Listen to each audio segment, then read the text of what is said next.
Major League Journeymen back in business. We got the trifecta in person, back-to-back episodes. Gordo in a DC United jersey. Can't wait to hear where the hell you got that thing from. Who we got on the back there? We got my man Wayne Rooney, game worn. Wow. As the kids say, that's my boy, Manchester United, baby. Game worn? Wow. I had no idea, first of all, that you're a Man United fan. Is that accurate? Oh, buddy. It's more than accurate. Yeah. Okay. Glory, Man United. You know I'm a Man United fan. I don't know that song, but hey, you're a Man United Dax, right? I am. How did you get Wayne Rooney's game-worn DC jersey? Did you sell him his house? Was this an in-game transfer? This is not. I did not. I usually. So did you sniff it? I played on so many teams that I knew the equipment manager for about every team. So I would just go up to him and be like, yo, just snag that for me after the game. So I didn't have to go up and do the whole Dax and Messi thing. For me, it was all about the cameras. I wanted to make sure everything was captured. You like to do it behind the scenes. I get it. Yeah. I usually just got it after. But you would. There's any excuse for you to take your shirt off. So you probably took the shirt off. You probably took your jersey off on the field. You probably walked around, did a lap, looking for Wayne, being like, "Oh man, I'm supposed to trade this jersey with him." And then you were always in your head thinking, "I'm gonna just go and get the equipment manager to get me his jersey." That's a lesson to be learned for all the young guys out there. Is like, dude, do it while you have it, because if I showed you, won't take it off now in men's league. Hey, dude, it ain't coming off. I don't even think I took off my shirt at the pool all summer. You know, I walked with a shirt in the pool. I transferred to that guy. So just do it. You're wearing the white wet T-shirt. Oh yeah. I'll tell you what. Another lesson to be learned for all you young cats out there: make best friends with the equipment managers, because if you are not taking care of them from day one, you got real problems. They're the ones that really run the show. Them and the team admins. The team admins are your best friends. And they always have beers on deck after a win. They sure do. On the road, always. And shout out to Raul Garcia. He would have tequila shots. I was going to say, who's at the ready with the tequila every time. Oh my gosh, every time. That was bad news. And the best news as well. I mean, it was pretty good to be just. He would snag you. You'd be walking down that hallway and just get a little tug on the back of your jersey, and you just get dragged now everything is becoming more clear now in terms of why you guys were why you guys were naked in the locker room all the time. There was a lot of tequila involved. Okay, that's what's wrong, dude. After a win, if you scored or shut out, man, you're going into Raul's office, coming out and hugging the family with a big old smile. Everybody's happy. Everybody was happy in LA after wins. Oh man, those were good. Those were good times. So that's kind of an easy transition, because I think for at least two of us connected to the LA Galaxy meant a connection to Bruce Arena, and I think we touched on this topic last week. But a little bit more clarity at this point. Now there's an actual resignation. There's a statement from Bruce and a statement from the league. I think before we unpack some of those statements, I want to share just a little bit of frustration, which I think we also talked about and echoed last week, in terms of just really the lack of information and the lack of connection. I mean, for me, we are talking about the greatest coach of all time in United States soccer history. And he's not even done yet. And he is still, in my mind, cemented himself in that position.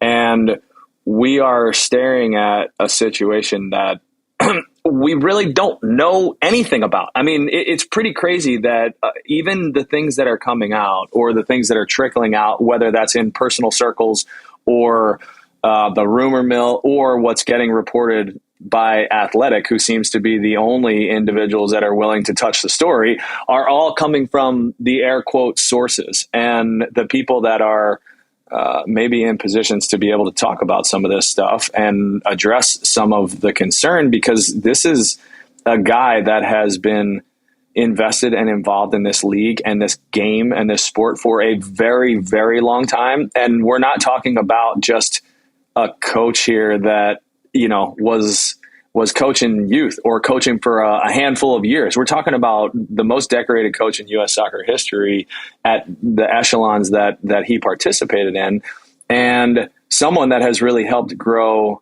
Major League Soccer in a very, very significant way. And we have no answers. So, I think I wanted to start there before we go any further. And I'm going to start with you, Gordo. I wanted to kind of get your opinion on just kind of the process, either where it stands right now or from your vantage point, what could be done to change the complexion of this as it moves forward? I think that your frustration is the same as both of ours. And, Dax and I were kind of chatting before you jumped on. So I don't want to he had some really good points, and I'll try to save those for him. But I completely agreed with him. And the frustrating thing I'll say about this is, we don't know enough. Okay. We just don't know. And we want to know because we both, everybody wants to know, regardless of our scenario. We want to know a little bit more just because we know Bruce and we have a relationship to him and we care about him. And it's clear to me that the players are standing next to Bruce. And the assistant coaches, aside from Anolfo and Richie Williams, who were, it turns out to be, or the ones that were blowing the horn on him, everybody else is standing next to Bruce. And we talked about it a little bit last week.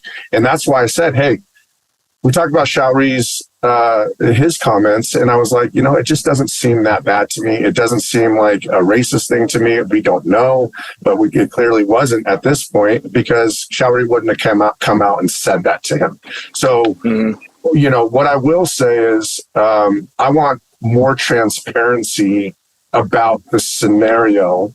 And that's what, if you're asking me what I'm looking for, I just want them to come out and say it, and I'll kind of let Dax go into maybe some reasons why they're not. And then, and he kind of changed my mindset. Maybe there's some other things happening. But, one thing we do know about Bruce is Bruce. And I was trying to say this last week, but we didn't have enough information to kind of go out and even say it. But what I was saying about his comments to me, and he used to call you Rocky. It was the funniest thing it was the funniest thing when he called you Rocky, and it was just him. What's the context behind that? Oh, I'm from Philly, and I'm a strong, very intelligent human being you're that not gets in the ring and gives it your all. Maybe just not a lot up here. There was a couple rocks banging around up there, similar. But you know what? Old Rocco, he almost got it. He always was in the right spot at the end there, Dax. But I think Gordo, your point is, for me, it's also Bruce always picked out little things about people that he could connect with them on. And this is also easy for us to say because we're players, right? And the relationship between a coach player is different than a coach admin. It's different than a coach. It's different than a coach commissioner, which I think we should probably touch on with whatever that relationship between Don and Bruce is, because I think that there's been some comments in the past that were pretty pointed there as well. Bruce he's antagonistic, right? That's natural for him. He is that. That's his style. That is his style, right? And he manages with that pretty much across the board. He's pretty unfiltered when it comes to literally anything and everyone. He gives you his opinion. Personal opinion, and I think that you would probably echo the same thing here, Gordo. I don't think that Bruce is ever malicious in anything that he says. And to be perfectly honest, I was one that he would pick on an awful lot in guys that nobody like Bruce wasn't ripping Omar for how poor he was on the day. He was ripping Gargs for not covering Omar for the 397th time, right? He's ripping the Journeymen. Yes. It's just, I think that's also part of Bruce. It's part of Bruce's, like, he understands who people are. It's who he is. He knew that I could take it, and it was just going to be right off my back. No big deal. Omar was a different place. Omar had a different sense of responsibility placed on his shoulders. He was a designated player. He was a focal point. Ripping Omar wasn't going to get us anywhere. Ripping me, who gives a shit? Yeah. And he was more sensitive, right? And this isn't just specific to me and Omar. Like, he had these relationship dynamics all over the field, all throughout the locker room, with every team that he coached. And I'm sure that there are plenty before me and after me that could say the same thing.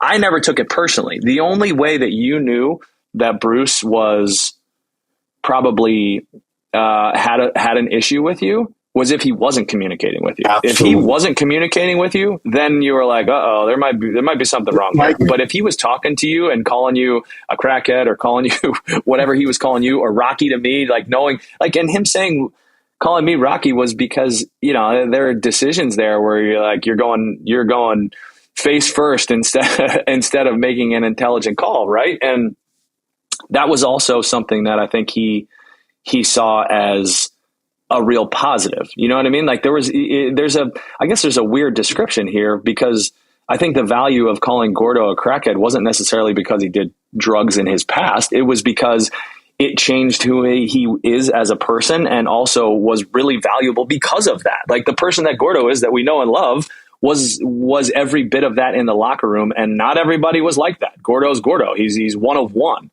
And I think that Bruce was very good at seeing some of those things in a lot of different people. But we've touched a lot there in terms of who Bruce was. Dax, I know that you had him with the national team. I know that, which is probably a different experience from a player coach dynamic, because it's not on the daily. But what have you taken away from the last week that seems to be pretty significant? Well, the first thing is when the announcement occurred of the resignation, it occurred right after they had just given up an equalizer to Minnesota United after a really good road performance. I tried to watch some of it after the kids I watched the majority of that game, actually. Yeah, Minnesota battered them, and you could tell New England was hanging on for dear life. But they were. Before the game, if you would have asked New England if they would have taken a point out of that game, they would have signed it immediately. And they would have said, yes, we'll take a point, we'll move on. But the nature with which they conceded the equalizer, that was a gut-wrenching one. A goalkeeper in the box on a set piece gets an assist for a guy to finish at far post in the last 10 seconds of the game after everything that this team has already gone through the last month. I mean, that's a killer. And then to have to go into the locker room after that and see the news that your head coach has resigned, which it was weird, right? I mean, it was a statement from MLS. It was a statement from New England. It was a statement from Bruce. And it's like, have you ever seen the 10:30 p.m. news dump? That was a very legal production. I'm not sure. Like, I'm not sure if that was that. It was they clearly released it at that moment for a certain specific reason. But again, going back to, and then they canceled the press conference after the game because they knew exactly what was going to come of it. There were only going to be questions about Bruce and not about the game. And so I understand that. But now I tried to send you guys this article, but like you said, Dan, this article that The Athletic has written about what has happened right now. I mean, there's so much in this article to unpack. It's a little bit more information than we had before, but still, the lack of detail and the lack of transparency as to what was said and ultimately why Bruce had to resign, it's just a little bit alarming to me. It's almost uncomfortable, right? And we don't have the details. I think only very few people do have the details, but I'm sitting here, before we start recording, asking Gordo, like, what could they possibly gain from not releasing the results of the investigation? Because if you look at it from a player perspective, the two racial incidents that, and by all accounts, Bruce's is not racial. Like, we've established that, like if it was, MLS, I think, would have come out and said it was, but it's not. So Dante Van Zier, the racist remarks, there was transparency there, and there was, at least by all accounts, everyone knew what was said and why the decision was made to bring him back and suspend him for how long it was. And then with the guy from DC, Taxi, Fontas, with that whole situation, we had clarity, we had details, we had information, we had transparency. For me, I don't understand why we don't get the same. And also, the guy that we were talking about, the trainer in DC. Correct. Correct. Exactly. At least there's a little bit of transparency there. Whatever. There's nothing here with Bruce. And I was asking Gordo, I'm thinking, do you think this is a possibility that maybe as part of Bruce's resignation, he went to MLS and he went to New England and said, fine, I'm going to resign, but you have to keep the specifics of the investigation under lock and key, what I said. I think that's possible. I think that's very possible. Yeah, that was a good point, because I was ready to come on here and really just rip in to Richie, and the New England organization, just because, and it kind of makes sense, Dax. It may make sense, but they're just doing it the wrong way. If that didn't happen with Bruce saying, "Hey, respectfully, let's just keep this in-house," sure. But but why wouldn't you just come out and just be like, here's what happened. There was, let's just get it over with, because we're talking about, I was on the other side of you guys with this Greg Berhalter thing and Gio, just get the white elephant out of the room, because this is lingering now. The players won't practice. They refuse to practice. They obviously don't trust Richie, because he stabbed his dad in the back, who's carried him throughout the MLS for the last 30 years. Right.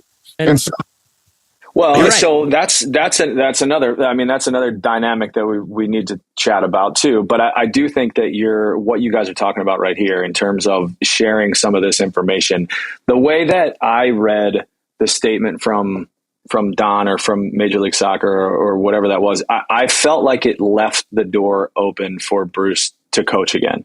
And sure. I would think that this would be a very harsh finale for the guy that I characterized earlier in this. And it seems, and this is just perception speaking, but it seems like they got to the end of this investigation and all looked around the room and were like, well, shit, what do we do now?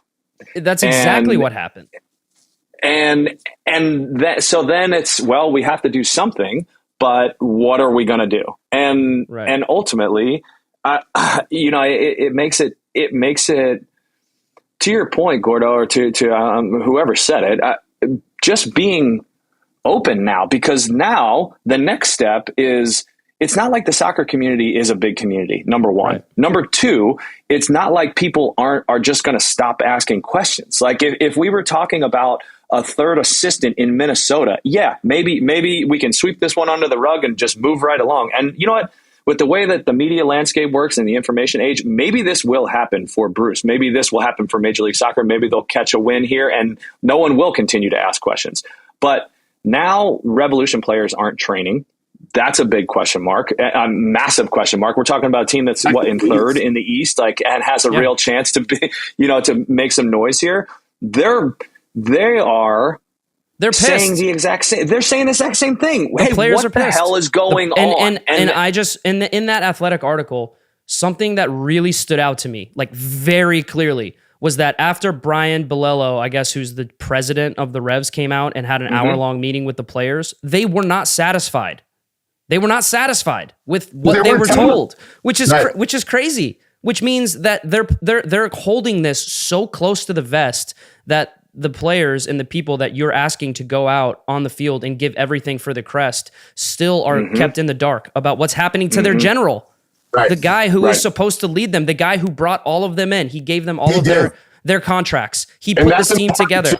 That's important too, Dax, because Bruce always brings in guys that he knows and is coached somewhere else. He has a deep relationship with most of those guys. That's a good point. Exactly. And so I'm sitting here asking the question, okay, if you're not going to be, and again, we don't know for sure exactly what kind of gag order or what kind of restrictions on what can be said into the media and what can be publicized. Now we're talking about internal, right? We're talking about what can be even said to people in your organization, because it says to me that they're just going to try to get on with the season with the same structure as is, with saying, hey, thanks to Bruce, he has to go. But now, what we were talking about a little bit with Richie Williams, which, full disclosure, I have a personal relationship with Richie Williams too, which, I've always had a cordial relationship with him. He was Bruce's assistant on the national team when I was there. I get along with Richie great. But this looks... Well, you guys look each other eye to eye. Yeah. We're both little guys. I'm a little taller than him. But the truth is, I genuinely don't see, after reading that article, I cannot see a world in which Richie continues to coach this team. No. I don't understand. I don't understand how he's supposed to work in that environment with players who are asking to meet with Kurt Onalfo, the interim sporting director, and ask about how it's tenable. We don't trust him. And you guys know as well as I do, the number one thing that you need in a locker room, between players, between staff, between coaching staff, between the whole organization, is trust. If there is no trust, then you may as well not even step on the field, because it is fractured. He basically fired himself. Correct. I just don't understand, because, and here's another layer to this whole weird investigation. It's kind of like what you were saying with all these public posts supporting Bruce, with Dave Vandenberg, Shalry Joseph, all the players coming out in support. It's like, how can this is something that I've never genuinely seen in my life. How can something be so bad that someone is forced to resign and there's a 6-week investigation, but not so bad that literally almost every single person in the organization comes out in support of them? I've never seen anything like it. Here's the other part. Here's the other piece of this. Sorry, Gordo, but the piece of this addition here is that MLS and the New England Revolution, if it is the plan to move forward with Richie and to move forward with Kurt, which they are privy to much more information than we are at this point, right? But in order to protect those guys, if they are the ones that you are moving forward with, it would make a lot more sense in my mind to, at minimum, share some information to prop them up and to make sure that them. you don't have a similar situation where there is a legit revolt on their hands. And that's something that is significantly problematic moving forward. And that's where all of this whole thing of not sharing anything, you're dealing with, and even if it guards, even if it's, hey, Bruce, we're being respectful of Bruce. He would like to keep this quiet. We would love to, but for our respect for Bruce, mm-hmm. not going to disclose some details of this scenario. Go ahead. That to me is okay, because Bruce offered his resignation and he admitted wrongdoing in his statement. He admitted, mm-hmm. I have some things to learn and reflect on. And so that which is fine. Very out of character for Bruce. Bruce does not apologize. I think he acknowledges things, but he doesn't necessarily ever really say I'm wrong, because that's who he is. He believes in what he believes. And that is also what makes him such an effective leader, is he sees a way forward. Dan, Gordo, you told me that first, was like, hey, listen, man, if he believes in you, he's gonna make you believe in yourself before you're even ready to acknowledge what is inside of you. And has been the case from day one. You know what this reminds me of a little bit, and it's not even close to similar in terms of the context, but in terms of how all of this is moving forward, it's very similar, I think, to the Greg Berhalter, Gio Reyna situation. The Athletic was going, regardless of if Greg Berhalter said anything in a leadership conference or not about Gio, the Athletic already had details about potentially sending a player home and acknowledging that was Gio Reyna. And they were going to publish that story with or without Greg doing the leadership conference and releasing that information. So to me, Dan, you were talking about how maybe this is going to be the one lucky instance where the media doesn't push until they get what the info they need.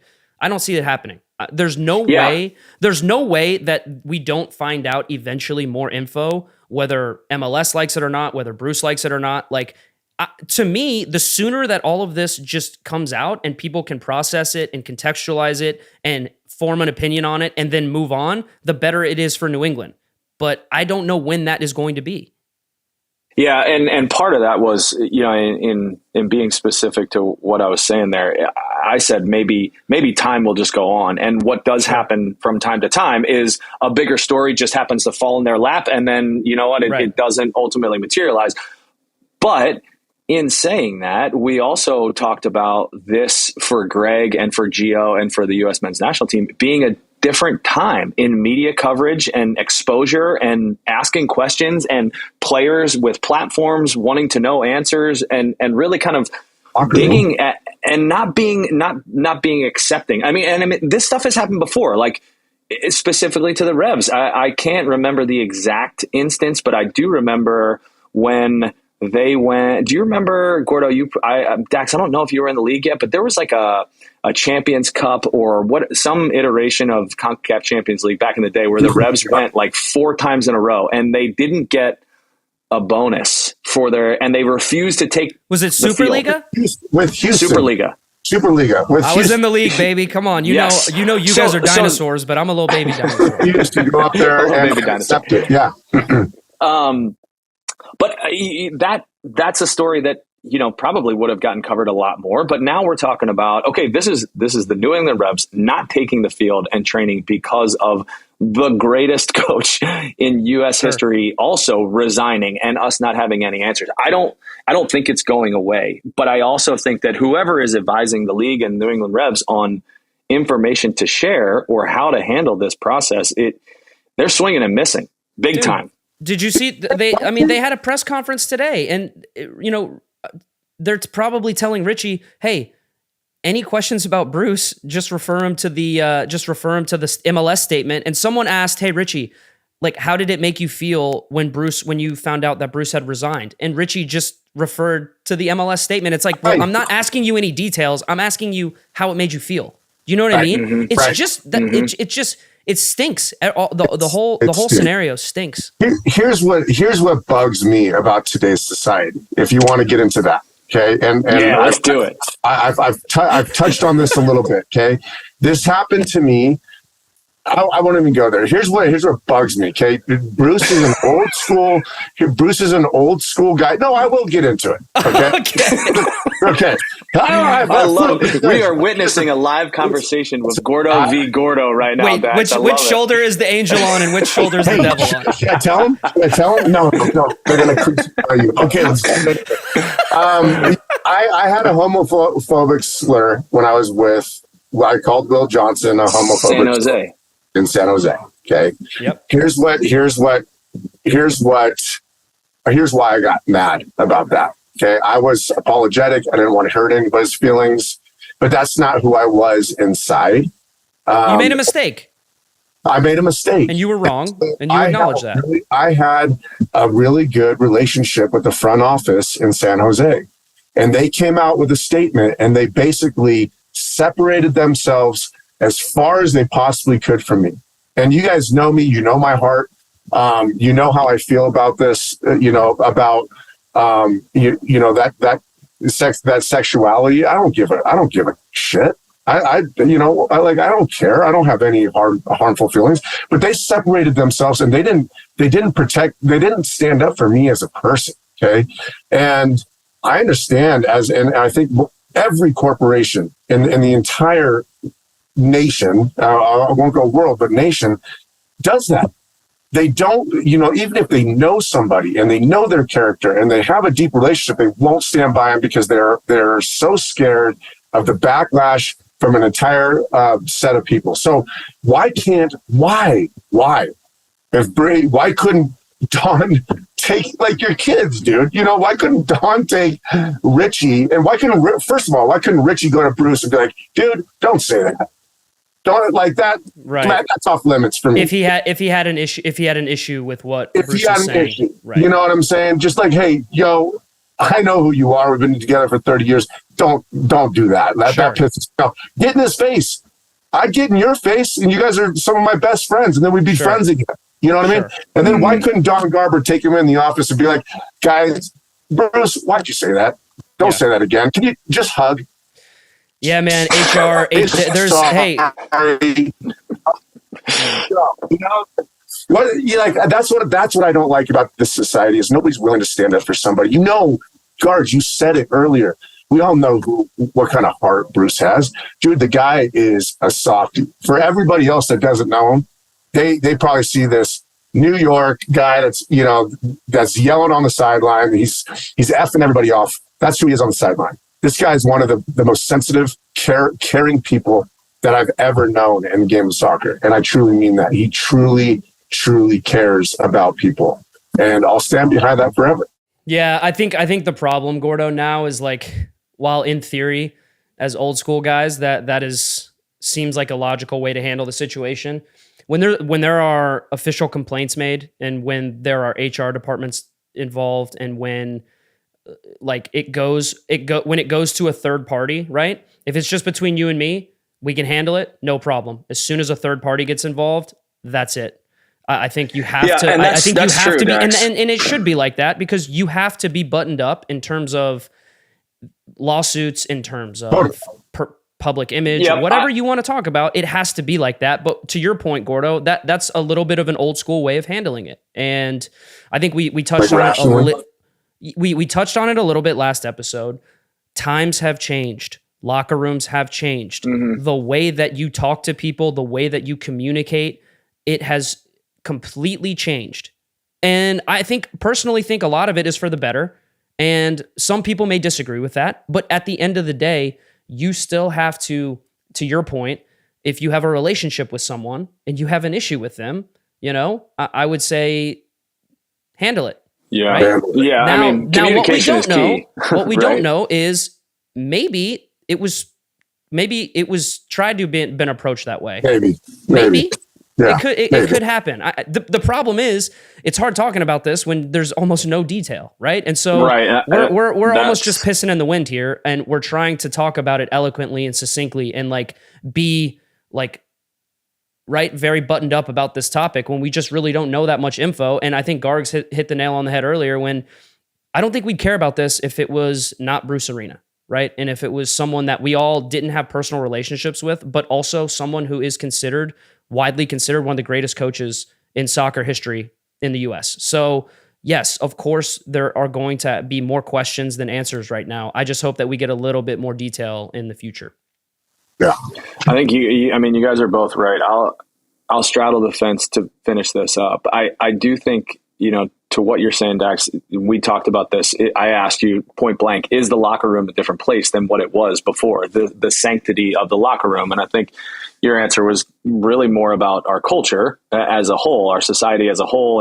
And maybe the locker room is a little less filtered version of our society, but it's still where we're at as a community across the board, right? The challenge, though, and then I think from Gordo's perspective, is this isn't like a new school versus an old school of thought here. This is what seems to be Richie Williams and Bruce Arena, who go back 30 plus years. And that's where probably this, and the resolution of Don bringing the two of them into the office and saying, let's hug it out. Maybe, it's a broken, fractured marriage, right? They're done. It's divorced. And it was clear that, that was trending in that direction. But I don't know, man. It also seems like this is a very, very interesting way to walk this organization from a Revolution perspective forward, but also the league and how it handles kind of a relationship with Bruce Arena moving forward too, because you can't just write him out of the record books. Like a lot of these people that have gone through kind of the cancel culture can just be removed from all thought, but Bruce is Bruce. Like he's a single name individual, and that's something that I don't think just disappears. Transparency, though, I think is probably the name at this point, especially with the way that we are, I don't know, just asked to be as politically correct as we are supposed to be in all of these walks of life. And then to not really walk through what your line of thinking is pretty challenging. So, right. The last point that I kind of want to touch on, and I'd be interested, I want to ask you, Dax, to kind of touch on this, because it did come out today that the Revolution players refused to train. So put yourself in that locker room. And I know that we don't know all the details, right? But I think that it's been pretty clear that there's a divide between the coaching staff that is currently in place. Yep. And now Revolution players are not training. So there's probably more of a backing behind whatever the Bruce faction is versus whoever is supporting Richie. How do they move forward? How does the group move forward? Yeah, I'd say as leaders of that team, you have to get together and just say, we're going to play for each other at this point, right? And again, we don't know the full detail of what's going on, but if the players know, if they've caught wind of something and they don't like it and they're still going to support Bruce and they don't want to play for Richie, well, there's only going to be one outcome. We've talked about this before, but if it ever comes down to a coach, a star player, a coach, a team, a set of players, the coach is always going to be the one that is going to get the short end of the stick and not be around. And so to me, if there's not information coming out about exactly what's occurring, then I'd say it's almost untenable for them to move forward at this point in time. And, Richie came out and said that it was a mutual, decision between players and staff so they could iron everything out. And they're going to be training tomorrow. I'll be really curious to see what happens tomorrow. And if they're not training tomorrow, then I think it's pretty clear where the players are siding. They don't want to play for Richie anymore. But if they do train and if the Revs are, still moving forward with Richie as the interim, then I do think that there is a space and where players have to be professional, right? No matter how much you support somebody, no matter how much you agree or disagree with something, your job is to go and play for that badge and that crest. You're playing for the New England Revolution. You're not playing for the New England Bruce Arenas. You know what I mean? Like, that's just the reality of where they're at. And they have a chance to host multiple playoff games. Like, they're in a good position as far as playoff positioning goes. So this is kind of spiraling out of control a little bit.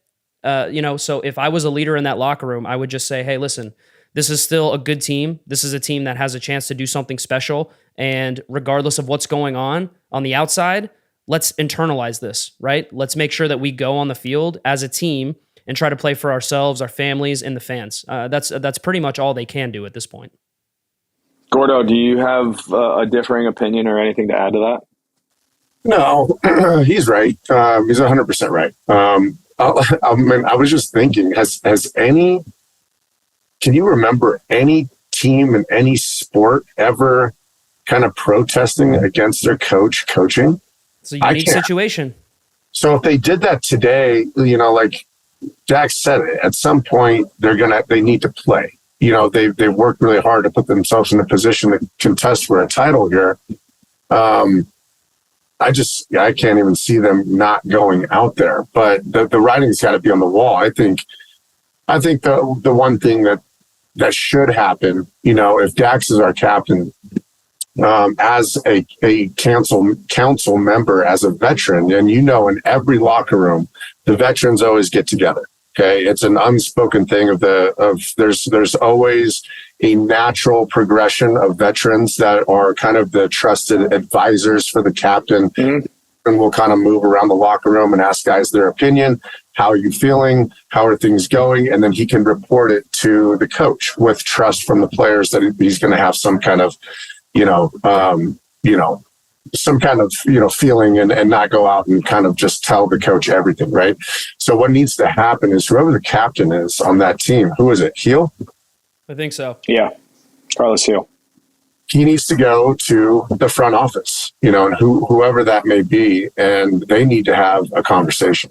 It needs to go beyond Richie. It needs to go whoever I don't know if it's, it would be Kurt Onalfo. He's the interim technical director. I think at this point, this is a Brian Bolello decision. This is not a Kurt Onalfo decision. Right. It's not a Richie Williams. Right. This is the president. You're going to the president of the organization. And just say, listen, we don't want to play for this guy. We want to continue to play, but we don't want to. We want you to make a move because that's a good point, Gordo. It's just trust. Right. It's just trust. If you can't trust who you're going out on the field for, then you're already doomed. So I think the players. All right, so if you're putting your money on this, Gordo, of the things that we do know, the things that we don't know, who will be the head coach this Saturday when they take the field? I don't know who else is on that staff. Joey Joseph and Dave Vandenberg are the kind of what seems to be the other side of this thing, or it's Richie and whoever else is there. Here's today, Wednesday. Yeah, I think he's being let go before the weekend. I think I'll take the other side of that. I think that they'll figure something out, and Richie will talk to the players and say, let's get through this and try to do it together. So who knows, man? Who knows what's going to happen? Honestly, it's 50-50 for me because it very well could be possible that Gordo's scenario is a fact, that players are going to go and make a decision. Yeah, I think if they were not in second place and a really good team, then I think, I would probably side at, I think it's a 49-51 type of deal here. I'd probably side with the other one and say, they're just going to keep them together. If they're Colorado's position, or maybe not, I don't know. They probably fire him even easier, but they got to try to do whatever's easy, or whatever's gonna whatever they believe is going to get them through the rest of the season. They're almost there and into the playoffs. And in my opinion, man, you just can't go on with a lack of trust. And the players have obviously showed by not showing up to even one practice that they're not happy with. All right, Gargs, you're the tiebreaker. What do you think happens? Well, I was going to say, Dax, this is almost an interim coach scenario, right? You're talking about it. Let's take it one step further. Is there a scenario in any universe that Richie Williams is the head coach of this team next year? No. I would say there's 0.0% chance. Yeah. So now you take it one step further and it's, okay, do we get rid of Richie today or do we wait until the end of the season? Right. So what do you think? You're the tiebreaker. Yeah, tiebreaker. I'll put his chest out again. I'd probably move on right now. Because it wouldn't surprise me. You have guys that are at least experienced enough, and maybe they're, Shell Reed, Dave, they haven't been around a whole huge stretch of coaching, and I don't even know if they've been around. They've been around enough. At this point, the team, what they are, and their strengths, and how to set them up. You're a pretty well-oiled machine. I would say that if you're gonna move on from Bruce, which they made that decision, then I think it's hard to keep the other side in place. Yep. We'll see what happens. I think that's a good place to leave. All right, boys. Well, I would say that probably need to keep your popcorn out because I don't think that this scenario is over. And there's probably, I would have to think, more information coming out sooner rather than later. At least that's, the hope for all of our clarity's sake. And we'll follow along. So good discussion. Thanks for joining us, everybody. We will catch up with you next week. Adios.